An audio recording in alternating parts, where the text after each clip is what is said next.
നമ്മൾ ഈ സിനിമയൊക്കെ കാണാൻ വേണ്ടി വരുന്ന സമയത്ത് നിങ്ങളുടെ തന്നെ ആരാധകന്മാർ അല്ലെങ്കിൽ സിനിമയെ ബന്ധപ്പെട്ടിട്ടുള്ള ആളുകളൊക്കെ ഈ ഷെയ്ക്കാൻഡ് തരാനോ അല്ലെങ്കിൽ സംസാരിക്കാനൊക്കെ അടുത്ത് വരും. അപ്പോൾ ഇത് പല ക്ലിപ്പുകളായിട്ട് പല യൂട്യൂബ് പേജസിലും അല്ലെങ്കിൽ സോഷ്യൽ മീഡിയയിലൊക്കെ ചർച്ചയാവും. നിങ്ങൾ കൈ കൊടുത്താലും ചിലപ്പോൾ കൈ കൊടുത്തില്ലെങ്കിലും മൈൻഡ് ചെയ്താലും മൈൻഡ് ചെയ്യാതെ പോയാലും ഒക്കെ ഇത് ചർച്ചയാവും. അപ്പോൾ ഇപ്പോൾ ഒരു സിനിമയുമായി ബന്ധപ്പെട്ടിട്ടുള്ള ഒരു പൊതുപരിപാടിയിൽ എങ്ങനെ ബിഹേവ് ചെയ്യണമെന്ന് പോകുന്ന യാത്രയിൽ മനസ്സിൽ വിചാരിക്കാറുണ്ടോ? ഒരു ഡിസൈൻ ഉണ്ടാക്കാറുണ്ടോ? ഞാൻ basically I M an introvert. എനിക്ക് ക്രൗഡിൻ്റെ അടുത്ത് വരുമ്പോൾ എനിക്ക് ഭയങ്കര ടെൻഷനാണ്. അത് ഇത് സിനിമയുടെ ഒരു സാഹചര്യത്തിൽ തന്നെ എനിക്ക് കിട്ടിയൊരു അനുഭവം കൊണ്ടാണ് എനിക്ക് ക്രൗഡ് കാണുമ്പോൾ എനിക്ക് ഭയങ്കര പാനിക്കാം. പിന്നെ അത് സ്റ്റേജിൽ സംസാരിക്കേണ്ടതും കൂടെ ആണല്ലോ എന്ന് ഓർക്കുമ്പോൾ എൻ്റെ മൈൻഡ് ഫുള്ള് കട്ടാവും. എന്നിട്ട് ഞാൻ അടുത്ത ആൾക്കാരോട് ചോദിക്കും, നിങ്ങളെന്താ പറയാൻ പോണേ? എനിക്ക് എന്തെങ്കിലും കിട്ടുവാണെങ്കിൽ അല്ലെങ്കിൽ എന്തെങ്കിലും ഞാൻ പറയാൻ മറന്നു പോകുമോ അല്ലെങ്കിൽ എന്തെങ്കിലും എനിക്ക് പോയിന്റ്സ് കിട്ടുമോ അങ്ങനത്തെ ഒരൊറ്റ മൈൻഡിലാണ് ഞാൻ ആ നടത്താൻ പോണത്. സ്റ്റേജിലേക്ക് കയറുവാണെങ്കിലോ അല്ലെങ്കിൽ എങ്ങോട്ടെങ്കിലും പോവുകയാണെങ്കിൽ ആ ഒരൊറ്റ ഫോക്കസ് എനിക്ക് ഉണ്ടാവുള്ളൂ. അതിൻ്റെ സൈഡിൽ കൂടെ വേറെ ആരെങ്കിലും എന്തെങ്കിലും വന്നു കഴിഞ്ഞാൽ ഞാൻ പാനിക്കാവും. അതാണ് എനിക്ക് ആകെ ഇഷ്ടമുള്ള ക്യാമറ സിനിമ ക്യാമറയും ബാക്കി ഇങ്ങനെ ഇന്റർവ്യൂ എടുക്കുന്ന ക്യാമറ. മറ്റേ ക്യാമറയൊക്കെ വരുമ്പോൾ എൻ്റെ കൈയും കാലൊക്കെ വരയ്ക്കും. അതുകൊണ്ടാണ് കൂടുതലും നമ്മുടെ നോർമൽ ഹ്യൂമൻ ബീങ്സിൽ നമുക്ക് കുറേ ഓക്വേർഡ് സിറ്റുവേഷൻസ് ഒക്കെ ഉണ്ടാവുമല്ലോ. അതിങ്ങനെ മാറി ഒന്ന് ക്യാപ്ചർ ചെയ്യുമ്പോൾ നമ്മൾ നോർമലി ഉണ്ടാകുന്ന കുറേ ഓക്വേർഡ് സിറ്റുവേഷൻസ് ആണ് ഇങ്ങനെ പുറത്തേക്ക് വരുമ്പോൾ നമുക്ക് ഭയങ്കര ഒരു ഇനി പുറത്തേക്ക് ഇറങ്ങുമ്പോൾ സൂക്ഷിക്കണമല്ലോ, നമ്മൾ എങ്ങനെ സംസാരിക്കണം, എങ്ങനെ നടക്കണം, എങ്ങനെ നിൽക്കണം. ബേസിക്കലി ഞങ്ങളൊരു ഒരു ഫംഗ്ഷൻ കഴിഞ്ഞിട്ട് നോർമലി ഒരാളടുത്ത് നിന്ന് സംസാരിക്കുമായിരുന്നു. നമ്മൾ നമ്മുടെ വീട്ടുവിശേഷങ്ങളും ബാക്കിയുള്ള കാര്യങ്ങളൊക്കെ സംസാരിക്കണമല്ലോ. അപ്പോൾ പെട്ടെന്നാണ് ഇവിടെ നിൽക്കുന്ന ഒരാൾ എൻ്റെ ഓപ്പോസിറ്റ് നിൽക്കുന്നവൻ്റെ റിയാക്ഷൻ മാറി, അവൾ ചിരിക്കാണ്ടായി. അപ്പോഴാണ് ഞാൻ ശ്രദ്ധിക്കുമ്പോഴത്തേക്ക് എൻ്റെ ബാക്കിൽ ആക്ച്വലി ക്യാമറ ഉണ്ടായിരുന്നു. ഞാനത് ശ്രദ്ധിക്കുന്നില്ല. ഞാൻ ഇവനോട് ഭയങ്കര സീരിയസ് ആയിട്ട് പറഞ്ഞത്, ഇവൻ റിയാക്ഷൻ ഇടുന്നില്ല, ഇവൻ വളരെ സിനിമാക്കാരനല്ല, വളരെ നോർമലായിട്ടുള്ള ഒരാളാണ്. എന്നെ കുറേ ആൾ കണ്ട ശേഷം ഓടി വന്ന് സംസാരിച്ചാൽ. അപ്പം നമ്മുടെ ഒരു പ്രൈവറ്റ് മൊമെൻ്റ് ഉണ്ടല്ലോ, നമ്മൾ വളരെ നമ്മുടെ ഉള്ളിൽ നിന്ന് തുറന്ന് നമ്മൾ സംസാരിക്കുന്ന ഒരു നിമിഷം ഉണ്ടല്ലോ, അതൊക്കെ ക്യാപ്ചർ ചെയ്യുമ്പോഴാണ് നമുക്ക് ചെറിയൊരു അയ്യോ ഇങ്ങനെ വരല്ലേ എന്ന് തോന്നുന്നതൊക്കെ അപ്പോഴാണ്. ഇതിനെപ്പറ്റി ആദ്യം തുറന്നു പറഞ്ഞ ആൾ സുരാജ് ചേട്ടനാ. ഈ പറഞ്ഞ പോലെ ഫോട്ടോ എടുക്കാനോ അല്ലെങ്കിൽ തമാശ പറയാൻ വേണ്ടി ആളുകൾ തമാശ പറഞ്ഞു തരുമോ എന്നൊക്കെ പറഞ്ഞിട്ട് ആളുകൾ മറ്റ് പൊതുവിടങ്ങളിൽ വരും. പക്ഷെ ഇപ്പൊ സുരാജ് ചേട്ടൻ കുറച്ചുകൂടി കോപ്പറേറ്റീവ് ആയ പോലെ തോന്നുന്നുണ്ട്. കുറെ ആളുകൾക്ക് നിന്ന് കൊടുക്കുന്നുണ്ട്, സംസാരിക്കുന്നുണ്ട്. കാര്യം എന്ന് പറഞ്ഞു കഴിഞ്ഞാൽ പൊതുജനം പല വിധമാണ്. അപ്പോൾ നമ്മളെ അവരുടെ പ്രോപ്പർട്ടി ആയിട്ടാണ് കാണുന്നത്. അപ്പോൾ അവരുടെ ഇഷ്ടത്തിനനുസരിച്ചിട്ട് നമ്മൾ പറ്റുന്ന ടൈമൊക്കെ നിന്ന് കൊടുക്കുന്നുണ്ട്. ഇപ്പോൾ എൻ്റെ അനിയൻ മരിച്ച ആ സമയത്ത് മോർച്ചറിയുടെ അവിടെ നിന്ന് ഞാൻ തകർന്ന് ഇറങ്ങി പുറത്ത് നിന്ന് എന്താ ഇവിടെ ഇരിക്കുന്നത് ആണാ പുതിയ പടം അത് മറ്റേ കോമഡി ഒന്ന് കാണിച്ച എന്ന് പറയുമ്പോൾ നമ്മൾ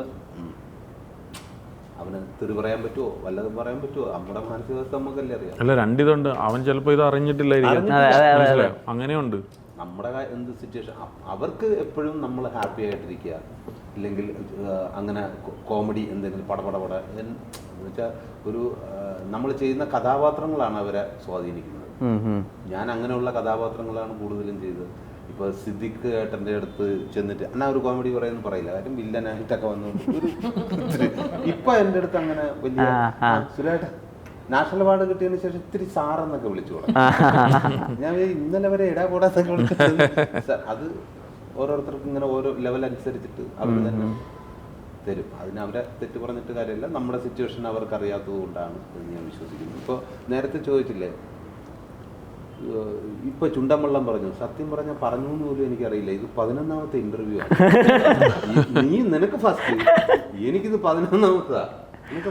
ഇല്ലില്ല, ഈ പണ്ടത്തെ സുരാജിനെ തിരിച്ചു കിട്ടി, പണ്ടത്തെ സുരാജിനെ വേണം അങ്ങനെയൊക്കെ പറയുന്നതേ, അത് അങ്ങനെ കിട്ടില്ലല്ലോ. പണ്ടത്തെ സുരാജ് ഇല്ലല്ലോ, കാരണം സുരാജും വളരുന്നുണ്ടല്ലോ. അത് അങ്ങനത്തെ സംസാരങ്ങൾ ഉണ്ടായിട്ടുണ്ടോ സുരാജ് ചേട്ടനായിട്ട് ഈ സിനിമ പ്രൊഡ്യൂസ് ചെയ്യുന്ന സമയത്ത്? നമുക്ക് പണ്ടത്തെ ഒരു സുരാജിനെ അല്ല അങ്ങനെയല്ല. അതായത് എന്താണെന്ന് വെച്ച് കഴിഞ്ഞാൽ ഈ സിനിമ ചെയ്യുമ്പോൾ ഈ ലുക്ക് വന്നല്ലോ, ഇതിൻ്റെ ഒരു ലുക്ക് വന്നതിൽ തന്നെ അതിൻ്റെ അകത്തൊരു ഹ്യൂമർ കിട്ടിയിട്ടുണ്ടല്ലോ. ഒരു സുരാജ് ഇങ്ങനത്തെ ഒരു ചെറിയ സ്പെല്ലിംഗ് മിസ്റ്റേക്ക് ഉള്ള പോലെ ഇതും കഴിഞ്ഞ ഉള്ള ഒരു സുരാജായിട്ട് തോന്നിയപ്പോൾ നമ്മൾ എല്ലാവർക്കും അതൊരു വർക്കായി. എല്ലാത്തിലും ഇപ്പോൾ വരുന്നതെല്ലാം സീരിയസ്, എല്ലാത്തിലും ഞാൻ സീരിയസ് ആകുമ്പോൾ അങ്ങനെയല്ലേ, ഇങ്ങനെ നിൽക്കാൻ പറ്റൂല്ലോ.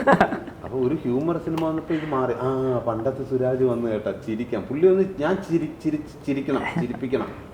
അതാണ് പ്രേക്ഷകർക്കും ഇഷ്ടം, എനിക്കും ഏറ്റവും ഇഷ്ടം അതാണ്. പക്ഷെ ഇവരൊക്കെ സ്റ്റേജിൽ തന്നെ പോകുമ്പോൾ എന്ത് അവാർഡ് വാങ്ങാനായിട്ട് പോകുമ്പോഴും പറയുമ്പോൾ എന്തെങ്കിലും ഒരു സാധനം ചെയ്യും, എന്തെങ്കിലും ഒരു സാധനം ചെയ്യുന്ന എന്തുകൊണ്ടിട്ട് ഭയങ്കര ബാധ്യതയും ഭയങ്കര. എനിക്കിപ്പോൾ ഇപ്പൊ നേരത്തെ പറഞ്ഞില്ലേ നമ്മളെ പ്രൈവസി, എനിക്ക് ഒരു കാര്യം സംസാരിക്കണമെങ്കിൽ 100 വട്ടം ചിലപ്പോൾ ഞാൻ ആലോചിക്കും പൊളിറ്റിക്കലി കറക്റ്റ് ആണോ, അതൊക്കെ ഭയങ്കര പ്രശ്നം. അതുകൊണ്ട് ഇപ്പോൾ എനിക്ക് പബ്ലിക് സ്റ്റേജുകൾ എന്നോട് ചോദിച്ചിട്ടുണ്ട്, സുരാജ് നിങ്ങൾ മൈക്ക് കൊടുത്തിട്ട് നിന്ന് 5 മണിക്കൂർ ഒറ്റയ്ക്ക് നിന്ന് പ്രോഗ്രാം അവതരിപ്പിക്കുന്നത് നിങ്ങൾക്ക് ഇപ്പോൾ എന്താണെന്ന് പറഞ്ഞാൽ എനിക്ക് നമ്മൾ പറയുന്നത് ഇനി പൊളിറ്റിക്കലി എന്തെങ്കിലും ഇഷ്യൂ ആവുമോ, ഇല്ലെങ്കിൽ അളന്ന് മുറിച്ചൊക്കെ സംസാരിക്കാൻ പറ്റൂ. അതുകൊണ്ട് പബ്ലിക് പരിപാടിയിലൊക്കെ പങ്കെടുക്കാനും പുറത്തിറങ്ങി നടക്കുമ്പോഴും നമ്മൾ വളരെ ശ്രദ്ധിച്ചിരിക്കുക. നമ്മൾ ഇതൊന്നും ശ്രദ്ധിക്കാതെ പോകുമ്പോൾ നേരത്തെ പറഞ്ഞ പോലെ ക്യാമറ എടുത്തിട്ട് ഓപ്പോസിറ്റ് ചേട്ടൻ പറഞ്ഞു ക്യാമറ ഓഫ് ചെയ്തില്ല, ഗ്രേസ് ഭയങ്കര വളവളവള അത് വേറെ ഒന്നും കണ്ടില്ല. നമുക്ക് നമ്മൾ മാത്രം ഫോക്കസ് ചെയ്തെന്ന് അറിയുമ്പോഴത്തേക്ക് നമുക്ക് ചെറിയൊരു കോൺഷ്യസ് ആവും, നമ്മള് കോൺഷ്യസ് ആവും.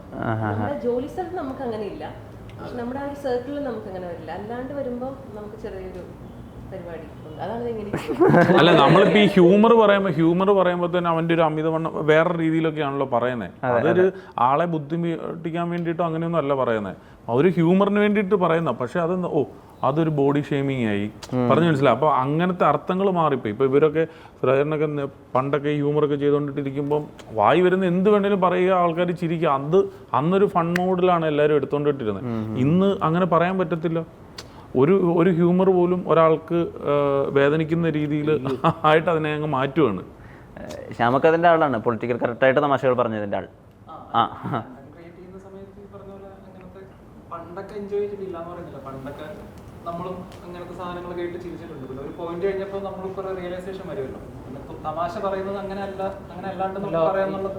ഉറപ്പായിട്ട് ഈ നമ്മള് മനുഷ്യന്മാരാകുമ്പോൾ ഇങ്ങനെ മാറിക്കൊണ്ടിരിക്കില്ല, എവല്യൂഷൻ ഉണ്ടാവുക എന്ന് പറയുന്നതാണ്. അപ്പൊ അന്നത്തത് നമ്മളെല്ലാവരും ആരും ആസ്വദിക്കാത്തവരും ഇന്ന് വിമർശിക്കുന്ന ഉൾപ്പെടെ എല്ലാവരും ആസ്വദിച്ചിട്ടുണ്ട്. പക്ഷെ ഇനി നമ്മൾ പറയുമ്പോൾ ഞാൻ പറയുന്നത് അങ്ങനെ കുറച്ച് ചിന്തിക്കണം എന്നാ. കാരണം അത് ഇനി വരുന്ന കാലത്ത് അത്രത്തോളം ഒരാളെ വേദനിപ്പിക്കുന്നുണ്ട് എങ്കിൽ പറയാതിരിക്കാന്നുള്ളതാണ്. അപ്പൊ അതിൽ ആ കറക്റ്റ് പിടിച്ചു പോകുന്ന തന്നെയാണ് നല്ലത്.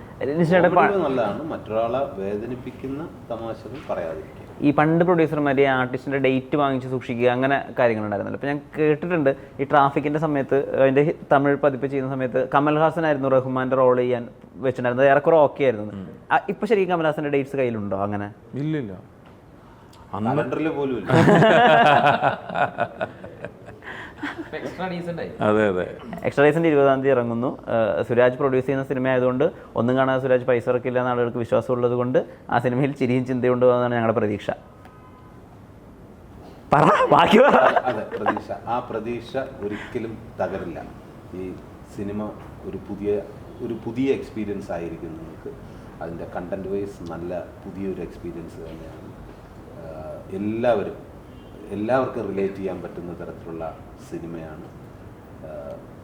ഈ സിനിമയുടെ അവസാനം നിങ്ങൾ ചിരിച്ചിട്ട് തിയേറ്ററിൽ നിന്ന് ഇറങ്ങും എന്നാണ് ഞങ്ങളുടെ എല്ലാവരുടെയും ഒരു വിശ്വാസം.